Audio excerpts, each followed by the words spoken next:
রংপুর অঞ্চলে নতুন জাতের ধান নিয়ে আশাব্যঞ্জক খবর মিলছে। বাংলাদেশ ধান গবেষণা ইনস্টিটিউটের উদ্যোগে মাঠ পর্যায়ে চলছে 17টি নতুন জাতের ধানের ট্রায়াল। এর মধ্যে ব্রি ধান 108 ফলন ও রোগ প্রতিরোধ ক্ষমতায় এবং ব্রি ধান 105 ডায়াবেটিস রোগীদের উপযোগী হওয়ায় কৃষকদের মাঝে ব্যাপক সাড়া ফেলেছে। রংপুর থেকে রবিউল ইসলামের পাঠানো তথ্যচিত্রে বিস্তারিত ডেস্ক রিপোর্টে।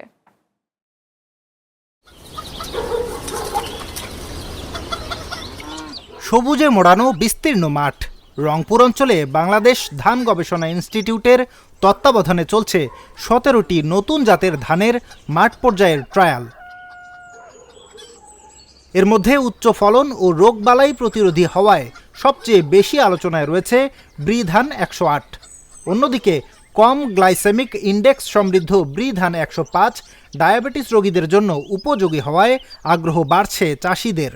রোগবালাইও কম হওয়ায় নতুন জাতের ধান আবাদ করে ভালো ফলনের আশা করছেন কৃষকরা।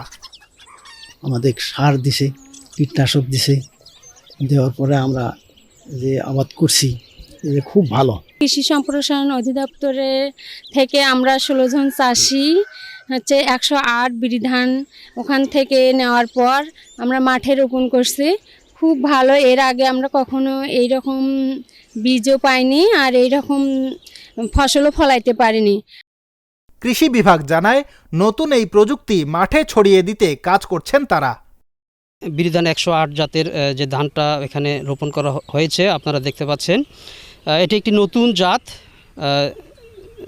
যে জাত নতুন হওয়ার কারণে আসলে শুরুতেই কৃষক একটু অনীহা প্রকাশ করে, যার কারণে শুরুতে আমাদের আসলে এই জাতকে বাস্তবায়ন করার জন্য একটু মাঠ পর্যায়ে পরিশ্রম করতে হয়, কৃষককে অনেক বুঝাইতে হয়।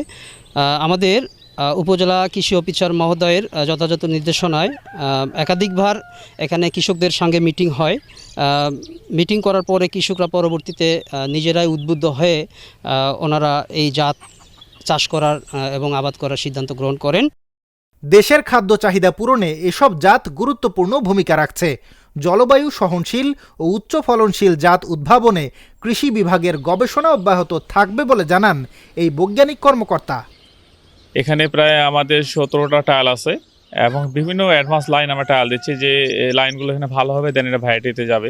এছাড়া আমার রংপুর অঞ্চলে আমাদের নিজস্ব কিছু প্রোগ্রাম আছে। একটা হলো আমাদের বাসমতি টাইপ জাত আবিষ্কারের চেষ্টা করতেছে, আর এখানে সুপার রাইসের কাজ চলতেছে, আর একটা হলো ব্ল্যাক রাইসের কাজ উদ্ভাবন আমাদের কাজ চলতেছে। তিনটাই আমাদের চমৎকার। এখন আমাদের ধান মাঠে আছে, এখনও ধান ফ্লাওয়ারিং হয়নি, যদি ফ্লাওয়ারিং হয়ে দেখা যেত। নতুন এসব ধানের জাত চাষে কৃষকেরা মাঠে সফল হলে দেশের খাদ্য নিরাপত্তা যেমন শক্তিশালী হবে, তেমনি পুষ্টির চাহিদাও পূরণ হবে, এমনটাই প্রত্যাশা গবেষকদের।